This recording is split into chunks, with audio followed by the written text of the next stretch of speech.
నమస్తే. ఆంధ్రప్రదేశ్లో కొత్త ప్రభుత్వం కొలువైంది. సీఎంగా చంద్రబాబు తన సవాళ్లను ఎలా ఎదుర్కోబోతున్నారు, అలాగే చంద్రబాబు కొత్త క్యాబినెట్ కూర్పుకు సంబంధించి విశ్లేషణ అందించడానికి ప్రముఖ సీనియర్ జర్నలిస్ట్ అన్నవరపు బ్రహ్మయ్య గారు స్టూడియోలో ఉన్నారు. ఆయనతో మాట్లాడదాం. సార్ నమస్కారం. నమస్కారం. Welcome to our studio. Thank you. ఇప్పుడు మనం చూసాము, ఎట్టకేలకు 5 ఏళ్ల జగన్ పాలన నుంచి ఆంధ్రప్రదేశ్ చంద్రబాబు పాలనకి మారింది. అది కూడా అఖండ విజయాన్ని కట్టబెట్టారు ఆంధ్ర ప్రజలు. సో రాష్ట్ర ప్రజల స్పందన ఎలా ఉందంటారు? ఇప్పుడు వాళ్ళు కోరుకున్నది, ప్రజలు మనస్ఫూర్తిగా కోరుకున్నారు కాబట్టి ఈ స్థాయిలో ఇప్పటి వరకు నాకు తెలిసినది, నేను జర్నలిజంలోకి వచ్చిన 43 సంవత్సరాలు, ఇంత డ్రాస్టిక్ చేంజెస్ ఎప్పుడు చూడలేదు. నేను మొదటిసారి చూశాను నా 43 ఏళ్ళ సర్వీస్లో జర్నలిస్టుగా.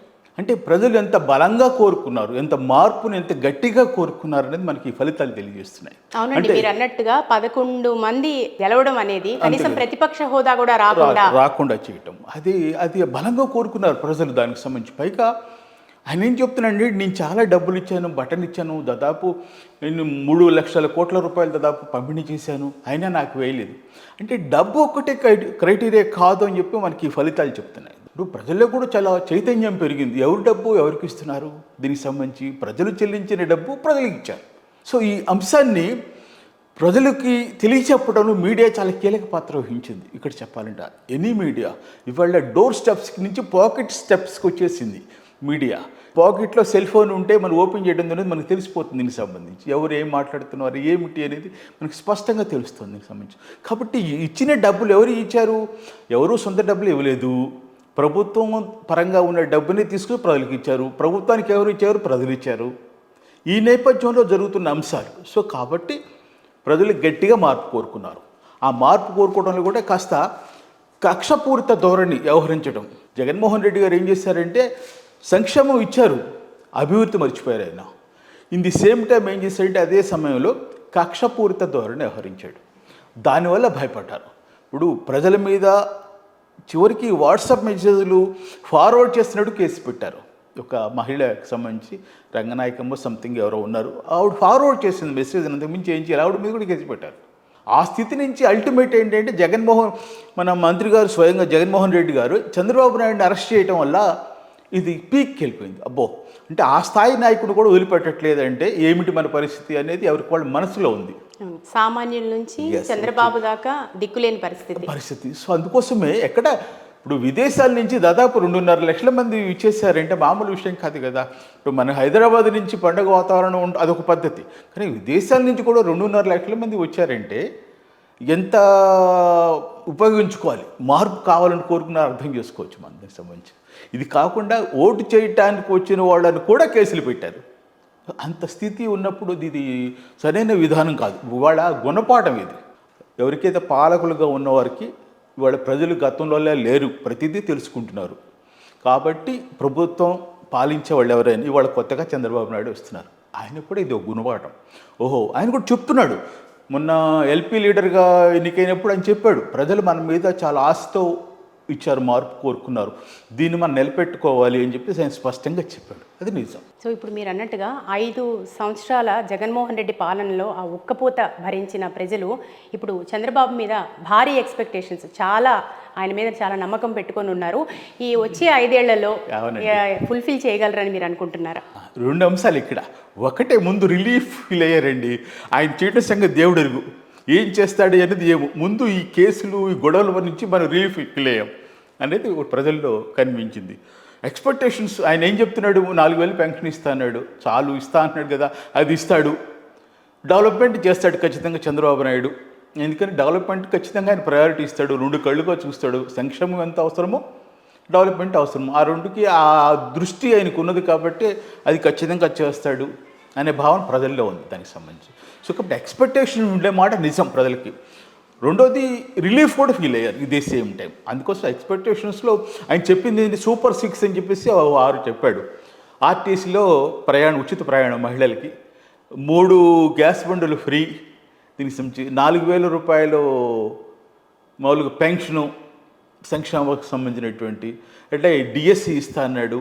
ఇట్లా కొన్ని అంశాలు సూపర్ 6 కొన్ని చెప్పాడు. అవన్నీ అలివి కానీ ఏమేం కాదు, అవి చేయగలవు. ఆయనకి ఒక దూరదృష్టి ఉన్నది. వీటన్నింటి మించి ఈ రాజధానికి సంబంధించి ఏంటంటే 33,000 ఎకరాలు ఇప్పటికే ఖాళీగా ఉన్నాయి.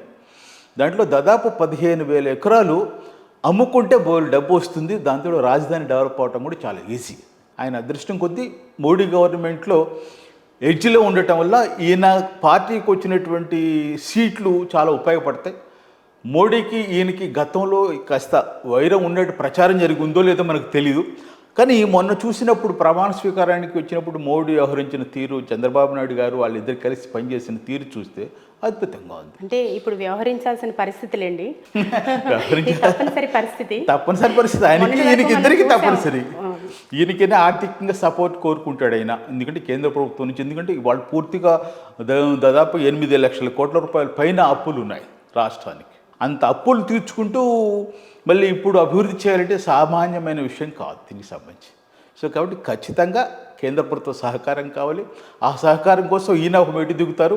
ఈయన అవసరం ఆయనకు ఉంది కాబట్టి ఆయన ఒక మెట్టు దిగుతాడని చెప్పేసి భావిద్దాం మనం. సో ఇప్పుడు మీరు చెప్పినట్టుగా చంద్రబాబు మంచి విజన్ ఉన్న నాయకుడు. తప్పకుండా అభివృద్ధి చేయడం ఆయనకి పెద్ద పని కాదు, పెద్ద విషయం కాదు. కానీ ప్రస్తుత రాష్ట్ర పరిస్థితి చూస్తే చాలా అధోగతి పాలై ఉన్న పరిస్థితి మనం చూసాము. అయితే పోలవరం, అమరావతి, తర్వాత ఆర్థిక అభివృద్ధి, ఇంకా చూస్తే ఉద్యోగాల కల్పన, ఈ 4 అంశాలు చాలా కీలకమైన అంశాల్లో చంద్రబాబు ఎలా నెగ్గుకు రాగలుగుతారని మీరు అనుకుంటున్నారు? మీరు చెప్పినట్లు పోలవరం ఉందమ్మా, అది పూర్తిగా కేంద్ర ప్రభుత్వ నిధులతో నిర్మించే ప్రాజెక్టు. ఎందుకంటే మనకి విభజన చట్టంలోనే దానికి స్పష్టంగా ఉంది దానికి సంబంధించి ఉన్నది. కాకపోతే ఇక్కడ సమస్య ఏంటంటే చంద్రబాబు నాయుడు ఏం చెప్పాడు, గతంలోనే దాదాపు 70% ప్రాజెక్ట్ పనులు పూర్తయినాయని చెప్పాడు ఆయన ఉన్నప్పుడే. జగన్మోహన్ రెడ్డి గారు వచ్చిన తర్వాత రీటెండర్ విధానం మళ్ళీ ఎన్ని చేయటం మొత్తం పని ఆగిపోయింది. కానీ అప్పుడు 70% అయింది అన్నాడు. ఇప్పుడు పోలవరంకి వచ్చేసి ప్రధానమైన హర్డిల్ సమస్య ఏమిటంటే నిర్వాసితులకు నష్టపరిహారం చెల్లించటం. దాదాపు 55,000 కోట్ల రూపాయల మేరకు నిర్వాసితులకి నష్టపరిహారం చెల్లించాలి. రాష్ట్ర ప్రభుత్వం చెల్లించాలంటుంది, కేంద్రం కాదు, మీరే ప్రాజెక్ట్ కూడా మీరే చెల్లించాలని చెప్పేసి వాళ్ళు అంటున్నారు. సో దీనికి ఎక్కడో చోట వయా మీడియాగా ఎక్కడో చోట పరిష్కారం లభిస్తుందని నేను భావిస్తున్నాను.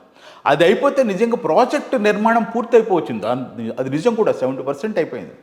ప్రాజెక్టు నిర్మాణానికి కావాల్సిన డబ్బులు ఉన్నాయి, కేంద్రం ఇచ్చేస్తుంది దానికి సంబంధించి. కానీ నిర్వాసితులకు సంబంధించి మాత్రమే ఉన్నది, అది కూడా సక్సెస్ అవుతుందని చెప్పేసి మేము అనుకుంటున్నాం.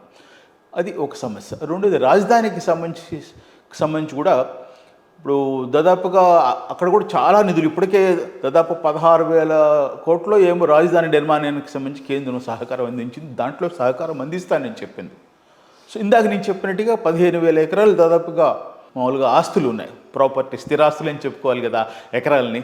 దానికి BOT పద్ధతులు, బిల్డ్ ఆపరేట్ ట్రాన్స్ఫర్ సిస్టంలో మనం ఏదైతే మనం అపార్ట్మెంట్ సిస్టమ్ ఉందనుకోండి, ఆ సిస్టంలో ఇస్తే బిల్డింగ్ కట్టించి ఇస్తారు వాళ్ళు. మీరు బిల్డింగ్ కట్టుకోండి, మాకు కూడా కట్టి ఉండి అంటే ఇస్తారు కదా. సో ఆయనకి ఆ మేరకు విజన్ ఉన్నది ఆయనకి సంబంధించి. కాబట్టి మీరు అనుకున్నట్టుగా మనం అనుకుంటున్నట్లుగా ఖచ్చితంగా చంద్రబాబు నాయుడు వీటి అధిగమిస్తాడని చెప్పేసి నమ్మకం నాకున్నది. దానికి సంబంధించి అవకాశాలు కూడా ఉన్నాయి. దానికి సంబంధించి మీరన్నట్టుగా డబ్బులు కావాలి, మనకు లోటు ఉంది. దీనికి సంబంధించి మనకి రెవెన్యూ లోటు ఎక్కువగా ఉంది. ఇప్పుడు రెవెన్యూ లోటుకి సంబంధించి స్పెషల్ హోదా అని చెప్పి అడుగుతున్నారు. స్పెషల్ హోదా వస్తే అదనంగా వచ్చేది ఏంటంటే మనకి రెవెన్యూ లోటు మీట్ అవుతారు, సెంట్రల్ గవర్నమెంట్ ఇస్తుంది. ఈ కాకుండా పరిశ్రమలు ఏర్పాటుకి సంబంధించి ప్రత్యేకమైన ప్రోత్సాహాలు ఉంటాయి. దానికి అంటే మీకు ట్యాక్స్ హాలిడే ఉంటుంది, ట్యాక్స్ హాలిడే ఇస్తారు కొన్ని. దాన్ని 5 years అంటే ఫస్ట్ 5 years అని చెప్పి పార్లమెంట్లో చెప్తే అప్పుడు వెంకయ్యనాయుడు గారు లాంటి వాళ్ళు ఉండి 5 years ఏం చాలు 10 years కావాలని కూడా అడిగారు. అసలు పూర్తిగానే మనకి ఇంకా ఆ స్థితికి రాలేదు కాబట్టి అది చర్చ రాల. సో ఇది ఈ 2 ప్రధానమైనటువంటి పోలవరం సమస్య కాదు. స్పెషల్ హోదాకు వచ్చేసేస్తే దానికి సంబంధించి కూడా ఇప్పుడు అది పెద్ద హర్డల్గా ఉంటుంది దానికి సంబంధించి. అయితే దానికి కూడా పరిష్కారం వస్తుంది. దానికి సంబంధించి కూడా ఆ పరిష్కారంలో ఏంటి అంటే దానికి సంబంధించి నేను చెప్పాను కదా మీకు, పరిశ్రమలకు సంబంధించి హోదా, పరిశ్రమల హోదాకు సంబంధించి స్పెషల్ హోదానే ఎక్కర్లా. మనకి ఉమ్మడి ఆంధ్రప్రదేశ్ ఉన్నప్పుడు ఉమ్మడి ఆంధ్రప్రదేశ్లో మనకు కొన్ని జిల్లాలు, నల్గొండ జిల్లా, హైదరాబాద్లో ఉన్న చుట్టుపక్కల జిల్లాలకి ప్రత్యేక రాయితీ ఉండేది. రాష్ట్ర ప్రభుత్వమే రాయితీ ఇచ్చింది అక్కడ పెట్టడానికి. అందుకోసం మనకు పరిశ్రమలు చూసుకున్నట్లయితే కోస్తా జిల్లాల కంటే తెలంగాణలో ఎక్కువగా ఉన్నాయి. కారణం ఏంటి, ఆ రోజుల్లో ఇచ్చినటువంటి ఇది. మనకి ఉదాహరణకి జగ్గపేట దగ్గర మనకి సిమెంట్ ఫ్యాక్టరీలు చాలా ఉన్నాయి. ఫ్యాక్టరీలు వాటికి సంబంధించిన రిజిస్ట్రేషన్ ఆఫీసులు తెలంగాణలో ఉంటాయి, ఫ్యాక్టరీలు ఇవి మాత్రం ఆంధ్రాలో ఉంటాయి. అంటే రిజిస్ట్రేషన్ ఆఫీస్ని బట్టి రాయితీ వస్తుంది కాబట్టి వాళ్ళు అట్లా తీసుకున్నారు. అట్లా రాష్ట్ర ప్రభుత్వం కూడా కావాలంటే ప్రత్యేకంగా కొన్ని అంశాలకి రాయితీ ఇవ్వచ్చు. కేంద్ర ప్రభుత్వం సహకారం ఇస్తే సరిపోతుంది. దానికి సంబంధించి ఒక ఆర్థిక అంశాల్లోకి సంబంధించి కేంద్ర ప్రభుత్వ సహకారం ఖచ్చితంగా రాష్ట్ర ప్రభుత్వానికి కావాల్సి ఉంటుంది.